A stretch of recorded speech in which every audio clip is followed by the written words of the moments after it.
Hola a todos y todas. Bueno, me presento, soy Nicolás Escobar y voy a ser el ayudante de Análisis Cuantitativo 2 durante este semestre. Eh, lo primero es explicarles que durante este semestre vamos a trabajar bajo la modalidad asíncrónico, según lo conversado con el profesor, debido a que la cantidad de alumnos en este curso y también los horarios no hacían ver que fuera muy posible coordinarnos uno que fuera muy eficiente. Y también debido a que el semestre pasado igual no hubieron muchas conexiones a la ayudantía, tanto mías como del otro ayudante, por lo cual encontramos que esta modalidad iba a ser un poco mejor. Así ustedes veían y disponían del tiempo necesario cuando ustedes lo estimaran conveniente. Y más que nada también para que así puedan aprovechar más su tiempo de estudio y poder ordenarlo de la mejor manera. En esta ayudantía nos vamos a enfocar en los primeros conceptos del ramo, que son el análisis de probabilidades, o sea, de eventos independientes, dependientes, y también de todo lo que son las probabilidades condicionadas. Y vamos a trabajar dos ejercicios, que son muy parecidos a los que han visto en algunas clases probablemente. Y eso. Bueno, la pregunta número uno nos dice lo siguiente. Durante el pasado año 2019, la Superintendencia de Energía desempeñó un plan piloto sobre la evaluación de los últimos 6 meses, esto quiere decir entre julio y diciembre, de los medidores inteligentes dispuestos a lo largo de la región del Libertador Bernardo Higgins, con la finalidad de evaluar la calidad debido a un aviso presentado por la empresa del producto Gillette Design, siendo este uno de los tres modelos que se trabajaron en este proyecto. Para esta investigación, la Superintendencia evaluará aquellos medidores que tuvieron que presentar una visita por parte de las empresas operadoras para hacer vigente la garantía por fallas o que hayan tenido que realizar alguna reparación por parte de los encargados del proyecto. A su vez, viendo también si ellos fueron de los avisados por parte de la empresa Gillette Design. Los datos nos muestran que la probabilidad de que un medidor presente fallas o deba tener una reparación es de un 0,10. Además, la probabilidad de que la muestra, cualquiera que se tome, un 0,45, sean de la marca Gillette Design. Y con ello sabemos que la probabilidad de que un medidor falle o deba tener reparaciones siendo que no fue hecho por la empresa señalada previamente es de un 0,47. Con estos datos tenemos que responder la siguiente pregunta. Desarrollar la tabla de probabilidades. Suponga que se conoce que el medidor ubicado en cierta casa fue hecho por Gillette Design. ¿Cuál es la probabilidad de que el medidor deba tener reparaciones o falla totalmente? Suponga que el caso contrario a B, sabemos que el medidor lo hizo otra empresa eh, que la que dio un anuncio de fallas. ¿Cuál es la probabilidad de que el medidor tenga fallas o requiera reparaciones? Y la última pregunta dice, si ahora sabemos que un medidor también fue hecho por Gillette Design, ¿cuál es la probabilidad de que el medidor no presente fallas?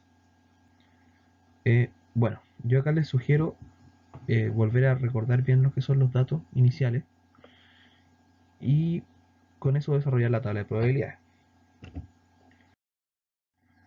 Bueno, aquí como les decía, hay que analizar de mejor manera cuando nos presentan los datos, porque estas son la clave para poder desarrollar una tabla de probabilidades.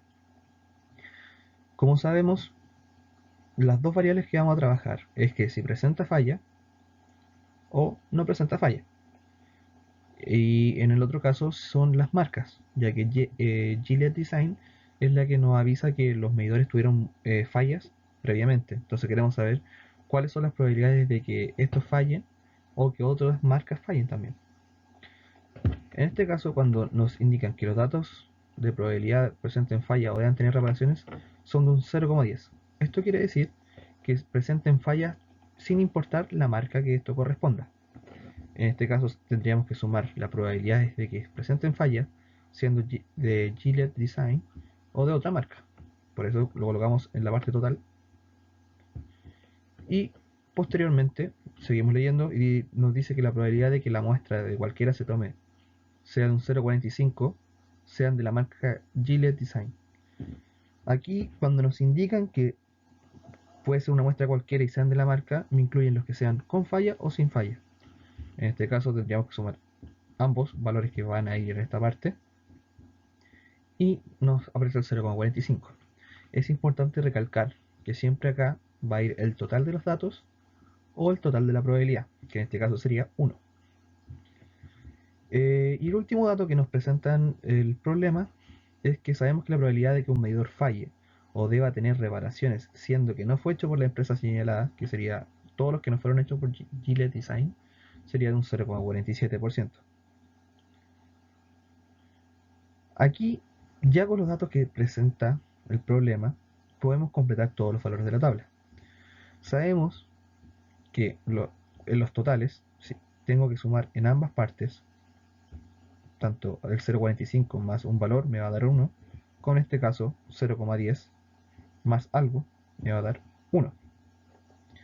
En este caso, si restamos, simplemente sabemos que el valor que va a ir ubicado en el total de todas otras marcas que no hayan sido Gillette Design va a ser un 0,55. En el caso de sumar los valores que tengan falla y los que no tengan falla, vamos a saber que esto va a ser un 0,90. Ya con estos dos valores que van a estar ubicados en la tabla, podemos completar el resto. Si lo desarrollamos, como lo pueden haber hecho durante este tiempo, nos vamos a encontrar con la siguiente respuesta. Aquí podemos ver que está el 0,90 y el 0,55, como lo estaba señalando anteriormente. Y desarrollando los valores de complemento, si tengo un 0,55 y tengo 0,47, automáticamente voy a saber que la cantidad de medidores que presentaron falla y que no hayan sido de LED Design son de un 0,08. Por lo cual, acá en la parte superior va a ocurrir exactamente lo mismo, sabiendo que un 0,02 son los que presentan fallas, siendo de Gillette Design. Esto es más que nada un proceso mecánico que, ya sabiendo un par de datos y sabiendo que yo en la tabla de probabilidades, tanto como en las tablas de datos, en la parte de los dos totales voy a sumar 1 o el total de la muestra o de lo que yo haya indicado previamente. Ya hecho esta tabla, la vamos a utilizar para responder las preguntas que vienen después, tanto la B, C y la D. En la pregunta B, cuando nos dicen que suponga que se conoce que el medidor ubicado en cierta casa fue hecho por Gillette Design. Ya, cuando nos indican que fue hecho por Gillette Design, sé que voy a hablar automáticamente de los que tengan fallas como los que no tengan fallas. En este caso serían un 0,45 automáticamente, que ese va a ser la cantidad de la muestra, no la cantidad de datos con los que voy a trabajar inicialmente. Con ello nos dice cuál es la probabilidad de que el medidor deba tener reparaciones o falle totalmente. Entonces, acá me están dando cuál es la probabilidad de que un medidor falle, dado que es de la marca Gillette Design. Acá, como han podido ver con los conceptos en clase, nosotros tomamos la probabilidad del evento que nos atañe, que sería la falla, que en este caso sería un 0,02, y lo dividimos en la probabilidad de que sean de esta marca, que es un 0,45. Hacemos una simple división y vamos a saber que un 4,44% es la probabilidad de que un medidor falle, dado que es de la marca indicada. Más que nada, teniendo la tabla bien organizada y indicado paso a paso a cuál corresponde a cuál, sea que sea la probabilidad de presente falla y sea de la marca, como también que sea de la probabilidad de la marca. Aquí solamente hacemos un desarrollo conceptual de una probabilidad de condición que es falla y de la marca. En el caso de la pregunta C, es el contrario de B, y sabemos que si un medidor no lo hizo esa empresa, ¿cuál es la probabilidad de que tenga fallas? Aquí es exactamente lo mismo que la pregunta B, y nos enfocamos a que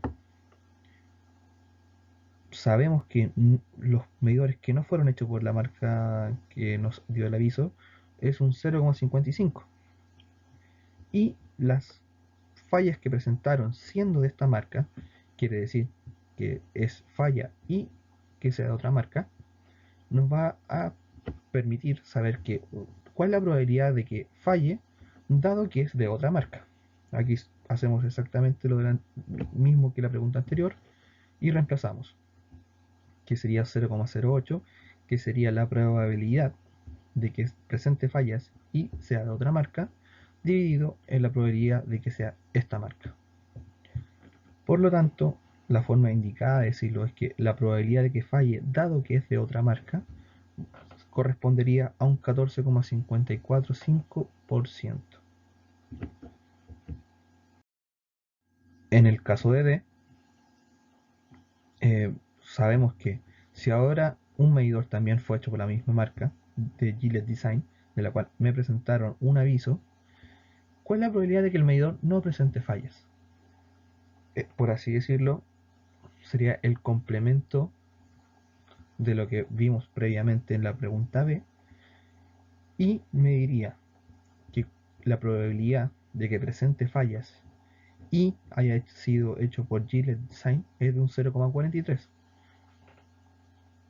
Por lo tanto, al momento de yo calcular la probabilidad de que no presente fallas, dado que pertenece a esta marca, se desarrolla de la siguiente manera y nos dice que un 95,56% de la muestra o de los datos que presentó la investigación de la superintendencia nos dirán que no presentaron falla dado que sea la marca. Por lo tanto, la falla que fue notificada por la empresa fue relativamente menor a lo que ellos pensaban que podía haber sido. Y más que nada, eso es la pregunta número uno.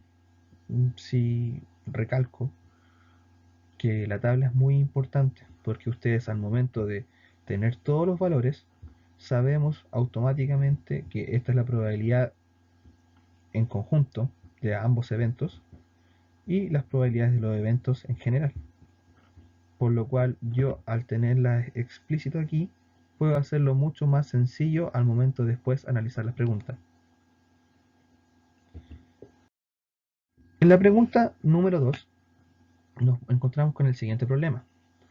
Debido al contexto COVID-19 y la realidad mental de estrés que viven muchos estudiantes, DAE-PUCB se presenta la necesidad de realizar un estudio entre los estudiantes para poder focalizar su trabajo bajo la premisa de que muchos estudiantes que viven en zonas rurales tienen mayores problemas de frustración y estrés que los que viven en zonas urbanas, por lo que buscarán generar herramientas mucho más potentes de ayuda en conexión 4G y o computadores de apoyo si realmente la investigación muestra valores significativos, con el fin de aliviar los problemas generados muchas veces producto de la falta de uno de estos mencionados. Luego de 3 semanas de encuesta a 240 estudiantes vía correo electrónico, donde hay distintas carreras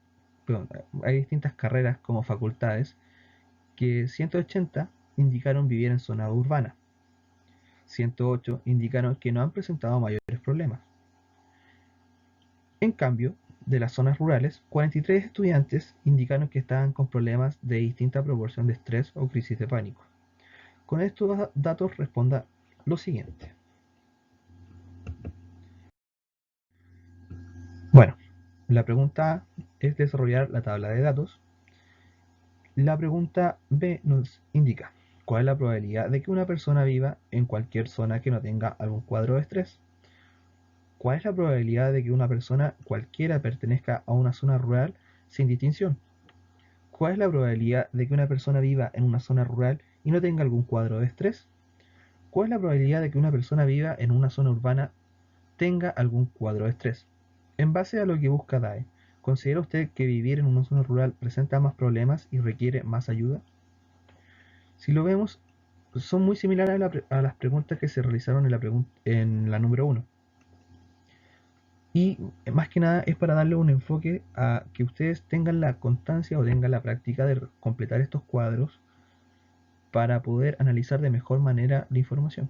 Y como fue previamente, cuando nos dan un enfoque en la investigación, en lo personal, aconsejo marcar bien la información, rayarla, en este caso anotarla aparte. Y bueno, sabemos que los temas que van a estar en cada uno de los ejes va a ser que o pertenece a una zona rural, o vive en una zona urbana, ha presentado cuadro de estrés o no ha presentado cuadro de estrés. El total, en este caso, a diferencia que en el otro, en la previa eran probabilidades, acá son número de datos. Nosotros podríamos partir cada uno de estos datos en el total, que serían 240, y podemos trabajar con probabilidades. No hay ningún problema, van a llegar a los mismos datos.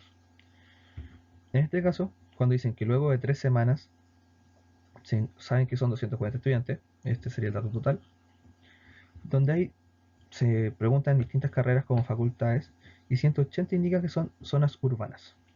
Eso quiere decir que de los que están con estrés y sin estrés, son 180 personas que viven en zona urbana. Luego, sabemos que 108 de ellas no han presentado cuadros de estrés, y este es el dato que tenemos en esta zona. En cambio, en las zonas rurales, 43 estudiantes indican que estaban con problemas de distinta proporción. En este caso serían que viven en zonas rurales y presentan estrés. Como ocurrió anteriormente, sabemos que hay datos que se pueden completar rápidamente porque solamente es sumar y restar, aunque suena un poco sencillo, pero normalmente uno si no analiza bien el texto se puede equivocar fácilmente en rellenarlo. Acá, como sabemos que son 240 en total, acá son 180, sacamos la resta solamente y tendríamos este valor, y con ello completamos la zona superior. En este caso, sabemos que el total de gente que vive en la zona rural serían 60 personas. Y si yo tengo 60 personas, automáticamente completo que son de zona rural sin estrés serían 17. Y así sucesivamente con los restantes dados. Eso nos da la siguiente tabla. Aquí nos indica que 43 personas de zona rural y que tienen estrés. Entonces nosotros lo podríamos notar como la probabilidad de zona rural y estrés con la eh, anotación que tienen que haber visto en clase con el profesor. Y lo mismo aquí, con los siguientes problemas. Ahí, ahí, como lo señalé anteriormente, disculpen, si sumo estos dos datos me van a dar el total. En este caso es lo mismo, 115 y 125 me dan los 240. Así que ahí damos paso a responder la siguiente pregunta, que ya con la tabla bien analizada y diseñada eh, podemos responder. En la pregunta B, me dicen cuál es la probabilidad de que una persona viva en cualquier zona no tenga un cuadro de estrés. Entonces, cuando me dicen que sea cualquier persona, me da indiferencia de que sea rural o urbana, por lo que trabajaré con los 240 datos. Y que la persona no presenta algún cuadro, sabemos que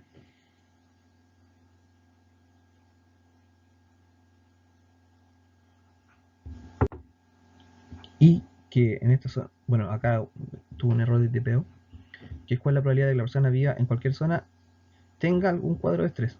Si me equivoco en esta aquí o en la pauta después va a estar bien, pero lo importante es el desarrollo, disculpen.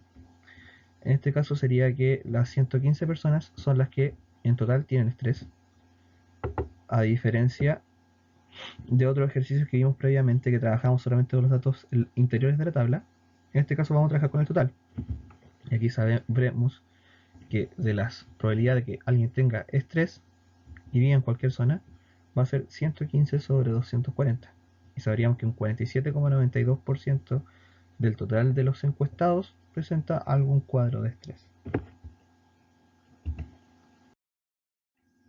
Luego, en la pregunta C, se nos pregunta, ¿cuál es la probabilidad de que una persona cualquiera pertenezca a una zona rural sin distinción?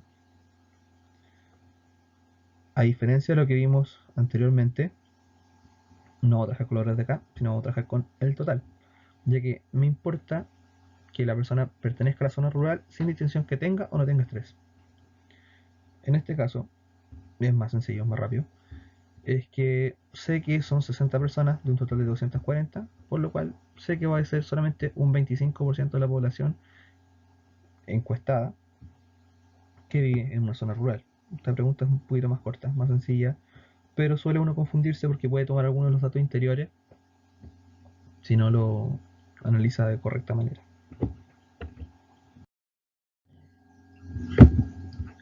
En la pregunta D, ¿cuál es la probabilidad de que una persona viva en una zona rural no tenga un cuadro de estrés? Aquí volvemos a hacer un poco más el análisis porque estoy trabajando solamente con las personas que viven en zona rural. Esto quiere decir que trabajaría con un marco total de 60 personas. Eso está indicado en la parte baja de la ecuación, dado que ¿cuál es la probabilidad de que alguien no tenga estrés dado que vive en zona rural? En este caso me importa saber cuáles son las personas que no tienen estrés. En este caso sería probabilidad que sean sin estrés y que vivan en zona rural, sería 17. Por lo que reemplazo en la ecuación y sé que el 28,33% de las personas que viven en zona urbana no presentan cuadros de estrés.